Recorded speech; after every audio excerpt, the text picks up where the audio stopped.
Tá, vamos lá. Para a biblioteca da árvore AVL, né, que é muito parecida com a árvore binária, só que ela tem um sistema de balanceamento por conta pelas alturas, né? E aí quando eu estiver explicando a parte do balanceamento, acho que fica mais clara, né? E para isso a gente já começa a ver uma principal diferença no nosso construtor, aonde o construtor do nó, ele tem agora um valor de altura, né? Então, intrínseco ao nó, a gente tem a altura dele aí. Isso facilita para poder visualizar quando a gente estiver verificando a árvore e a situação dela. Então a gente começa normalmente com o construtor de raiz, só que aqui tem uma peculiaridade, né? A gente tem aqui um insert que ele é dividido em duas funções. Por quê?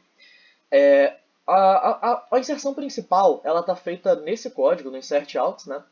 Onde eu recebo uma chave, um dado e um nó. E esse nó ele é, por padrão, a raiz. E, bom, ele começa verificando se o nó é nulo. Se a posição que ele estiver enxergando for um nó nulo, ele insere um nó novo e beleza. Se for menor, ele vai rodar pelo nó da esquerda, né?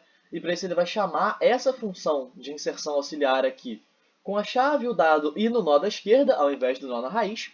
A mesma coisa para a direita, né? Seguindo a caminho da direita, inclusive tem um segundo ponto e vírgula desnecessário aqui. Bom, e se ele não achar nem maior nem menor e não for nulo, a gente tem um problema, né? Porque simplesmente não está encontrando. E, no fim das contas, né, depois dele inserir, ele chama a função de rebalanceamento nesse próprio nó. Já essa dis.raiz aqui acontece da seguinte forma. Esse código está estruturado de uma forma que eu não consegui fazer com que ele rodasse no terminal direto assim, né? Eu colocando um teste.insert alce no caso, né? Seria essa função aqui, sem que ele tivesse um problema colocando a raiz nula, porque eu não estou definindo uma posição para a raiz, né? Então essa função aqui, ela basicamente chama essa, só que ele define que a raiz vai ser o novo nó criado.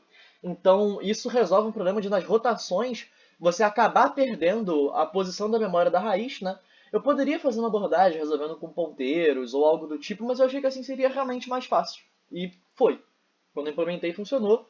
E com duas linhas de código, sem pensar em nenhum tipo de complexidade além, né? E bom, para inserção, antes de explicar as outras coisas, né, como ela chama um rebalance aqui, eu acho válido eu explicar o que é essa parte do código antes de mostrar a inserção funcionando. Então, vamos lá. No rebalanceamento, ele verifica se o nó é nulo. Se ele for nulo, ele retorna o próprio nó. E acabou, né? E aqui é onde a gente verifica, né? O fator de balanceamento é uma função que está verificando a altura dos dois nós, o nó à esquerda e o nó à direita. Então acho válido até mostrar, né? Ela vai retornar, se o nó for nulo, ela vai retornar zero, né? Porque não tanto faz, ele já está balanceado, ele é nulo. E se não for, se for um nó válido, ele vai fazer a altura do nó da direita menos a altura do nó da esquerda para saber qual o fator de balanceamento dele, para ver se a árvore está equilibrada entre as duas posições possíveis, né? Se a diferença de altura ela é menor do que 2, ou menor, ou igual a 2, na verdade.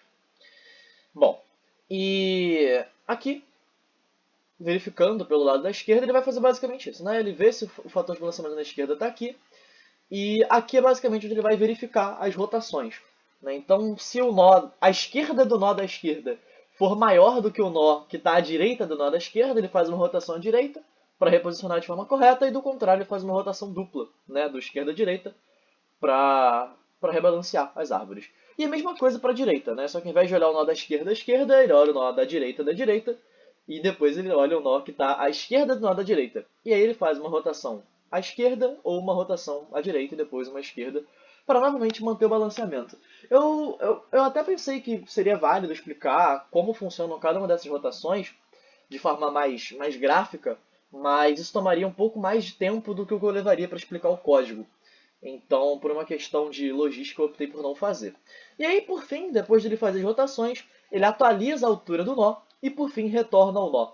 E isso, como a função insert ela é chamada, ela vai retornando esse nó, e sempre o nó da direita é igual ao outro nó, ela tem essa recursividade E por fim ela vai acabar atualizando a altura e rebalanceando todos os nós por qual ela for passando, né? Então, só dando uma passada nos códigos do fator de balanceamento de altura e de rotações, eu vou passar aqui, né? O fator de balanceamento, eu já expliquei a diferença entre as alturas. A altura de um nó ela é definida se o nó for nulo, né? Ele tem altura menos 1, ele está fora da árvore, né? Lembrando que uma folha tem altura zero, ou, se no caso, se ela não for, ele vai ter o retorno da altura do nó, que é uma altura intrínseca, né? Uma propriedade, um atributo da classe nó, que é atualizada por essa função aqui, que ela recebe 1 mais a maior altura entre o nó da esquerda e o nó da direita, né? E aí ela vai recebendo esses valores para estar funcionando sempre direitinho. E aqui a gente tem as duas rotações, né? As quatro, no caso. A gente tem a rotação à direita do nó, né? Então, para isso a gente tem um nó, o nó à esquerda, né? Quando a gente faz uma rotação à direita, que é o nó que a gente está rotacionando. E aí, esse nó rotacionando é o nó à esquerda, depois a gente salva ele aqui. O nó à esquerda vira o nó à direita, e depois o nó que está rotacionando, o nó à direita do que está sendo rotacionado, vira o nó que a gente está trabalhando. A gente atualiza a altura dele, a gente atualiza a altura do que está rotacionando e retorna o que está sendo rotacionado, né? A mesma coisa à esquerda, só que com as direções invertidas. E aqui, nas rotações duplas, a gente vai ter que o nó à esquerda, a gente chama uma rotação à esquerda do nó que está à esquerda dele e retorna uma rotação à direita desse nó. É complexo falar isso, né? Porque fica difícil de visualizar. Mas acho que é válido talvez eu mostrar um gráfico. Não, acredito que não. Bom, enfim, as rotações duplas estão aqui, a forma como ela funciona também, com essa forma recursiva aqui, ela vai subindo e vai retornando os nós. E é basicamente isso, né? No que se diz de inserção. E aqui a gente tem uma árvore inserida de 1 a 10, parecida até com as dos exercícios, até para facilitar a visualização do teste, porque deve ser uma árvore que é padrão, né? Então a gente vai ter a chave 4 como a raiz da árvore, depois de todas as rotações, balanceada direitinho, com a altura 3. E aí ela vai apontar para o 4 e para o 8, né? Da forma como ela deveria. Os nós que são folhas têm altura 0, e aqui os nós que não são folhas, né, têm altura maior do que 0. Tudo direitinho dentro do previsto, né? E aqui a gente tem a diferença, né, de altura. Esse 4 aponta para uma altura 2 aqui para uma altura 1, porque esse nó só tem folhas e esse aqui não tem, né? E, bom, com isso a gente está validando aqui a nossa inserção, ela está fazendo todas as rotações que precisa direitinho. E ok.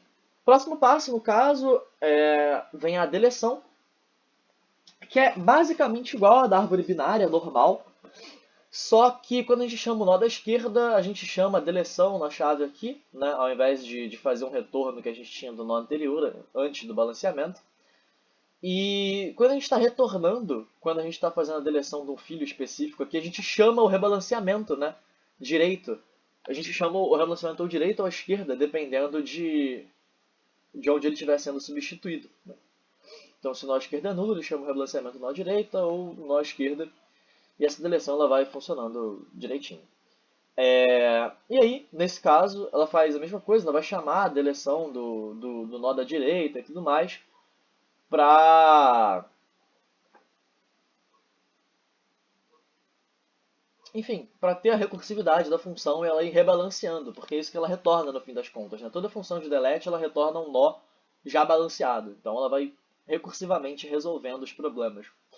E aqui acho que a única função que fica faltando é a função de sucessor, que é exatamente igual à da árvore binária, né? Ele chama o in-order dele, né? Vai para o nó direita e observa qual que é o mais à esquerda e retorna esse nó. E a outra que foi faltando é um find. Deixa eu achar aqui. E o find, se eu não me engano, ele é realmente igual mesmo, sem nenhuma alteração da árvore binária, né? Ele verifica se é nulo, se for nulo ele vê a árvore vazia e depois ele vai rodando ali para a esquerda ou para a direita e retornando se a chave foi ou não encontrada, caso tenha, né? Então aqui a gente tem um teste de deleção, né? Onde eu deletei o 4, o 5 e o 6. Eu vou até marcar aqui, né? Tipo, quais que eu deletei. Deixa eu fazer um comentário com X aqui para verificar se eles estão ausentes mesmo na árvore, né? Então aqui a gente vai ter uma nova raiz com o nó 7, então ela está certinha. Depois disso ela aponta para o 2 e para o 9, então vou botar aqui 2 e 9, para a gente continuar validando. Esse 2 ele é apontado para o 1 e para o 3, que também está ali na árvore. Esse 9 aponta para o 8 e para o 10, que tá tudo certinho. A gente tem aqui todos os 10 nós presentes na árvore, né? As folhas se mantendo em zero, como deveriam, né? Elas não apontam para realmente nada, né? E esses nós aqui que apontam simplesmente para as folhas, eles têm altura 1, e esse vai ter altura 2, certinho, as alturas balanceadas, tudo direitinho. E aqui no find, né, bem simples, inseriu a mesma árvore, dá um find no 8, que tem a chave H, retorna a chave H, e acabou, né? E essa fica sendo a árvore AVL, a árvore balanceada. E é isso. E, enfim.